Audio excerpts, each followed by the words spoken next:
Sarjana. Yuk, hari ini kembali lagi dengan Nisa. Kali ini kita akan belajar mata pelajaran yang baru. Apa namanya? Coding dan tata bahasa. Artinya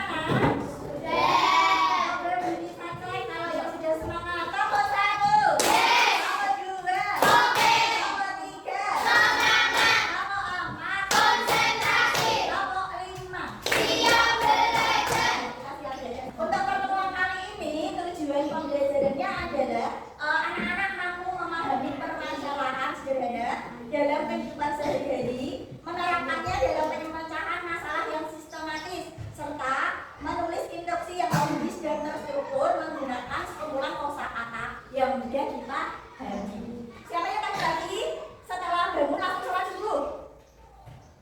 Saya. Cuma Mas Adit sama Mas Neda sama Mas Asif. Bangunnya jam berapa anak-anak? Bangunnya jam berapa? Setengah 6, ada yang jam 5. Mungkin ada jam berapa lagi?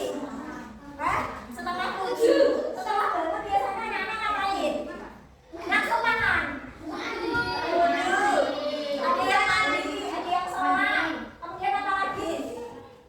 Makan. Pakai baju. Setelah itu ngapain aja? Makan. Habis itu lihat TV. Lihat TV. Oh, ada masih sempat lihat TV? Iya. Nah, sempat semuanya. Setelah itu ngapain? Berangkat ke sekolah. Sampai sekolah jam berapa anak-anak? Jam 7. Biasanya jam 7 sampai sekolah terus ngapain aja? Asmaul husna lagi. Terus belajar. Pulangnya jam berapa anak-anak? Setengah 1. Setelah pulang biasanya anak-anak ngapain? Makan lagi ya. Udah tunggu semua kakak kelas 6 ya. Makan lagi terus ngapain? Ada yang tidur, ada yang ngaji, ada yang main HP. Setelah itu ngapain lagi? Sholat ya. Terus setelah itu sore malam sholat lagi. Belajar ya anak-anak? Belajar. Setelah belajar ngapain? Tidur. Bangun tidur lagi. Itulah yang dinamakan rutinitas sehari-hari. Kegiatan sehari-hari. Rutinitas itu dilakukan secara apa anak-anak? Teratur. Meskipun anak-anak gak sadar meski jam 7 sekolahan. Itulah yang namanya rutinitas habit atau kebiasaan sehari-hari. Gak usah disetting. Otaknya itu biar tahu jam 7 itu sudah sampai sekolahan. Terus bagaimana kalau itu tidak terstruktur atau tidak terjadwal? Ujung-ujung bangunnya jam 8 mana ya? Bisa sampai sekolah jam 7? Enggak, itu akan jadwalnya menjadi kacau, tidak beraturan. Dalam pelajaran coding dan kecerdasan artifisial, nanti anak-anak akan yang pertama dilakukan itu berpikir komputasional. Apa itu? Berpikir seperti cara komputer. Komputer itu kan juga sistematis kalau teratur kan, kayak itu tadi anak-anak rutinitasnya tadi jam 6 bangun, jam 7 berangkat, jam 1 sampai rumah lagi, sore bermain, malam ada belajar, ada sholat, tidur, kemudian begitu lagi. Itu namanya sistematis. Dan berpikir komputasional juga begitu, yaitu cara berpikir seperti komputer dalam memecahkan masalah sehari-hari dengan langkah yang jelas dan terstruktur. Contohnya tadi, kalau aku mau berangkat ke sekolah jam 7, itu kan permasalahan ya. Berarti harus kita lakukan apa? Biar bisa berangkat jam 7 ke sekolah, berarti yang harus kita lakukan apa? Bangun pagi, terus apa lagi? Tidur cepat. Tidurnya lebih cepat. Itu namanya memecahkan masalah. Itu kita sudah berpikir komputasional dalam kehidupan sehari-hari. Dalam berpikir komputasional itu ada 4 tahapan. Karena berpikirnya dekomposisi, yaitu memecahkan masalah besar menjadi bagian yang kecil. Contohnya, kalau kita mau bikin pesta ulang tahun, itu harus bagaimana? Ada masalah, kita mau bikin pesta ulang tahun, terus kita harus bagaimana namanya bikin pesta ulang tahun? Apa? Menyiapkan kue, terus apa lagi? Nyewa balon, terus apa lagi? Menghias. Nyewa duret boleh. Butuh undang temannya apa enggak anak-anak? Butuh undang temannya, terus apa lagi? Butuh uang apa enggak? Butuh. Itulah namanya dekomposisi, memecahkan masalah yang besar. Iki piye toh aku menggawe pesta ulang tahun biar terjadi lancar, itu bagaimana? Berarti dirinci dulu. Kemudian berpikir komputasional yang kedua itu namanya menggunakan pola, mencari kesamaan pola. Misalkan mungkin Selasa, Rabu, Kamis, Jumat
kasih. Dan yang keempat album printnya. Coba kita akan belajar pola tadi yang mana ya? Yang pertama, coba lihat ini. Setelah ini polanya yang mana? Ayo, yang mana? Yang ini. Yang ini. Coba kita lihat benar apa salah. Benar. Salah. Sekarang yang kedua ini polanya yang mana? Yang ini. Sekarang apa sini? Coba yang mana? Ayo siapa yang maju?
saja, biasa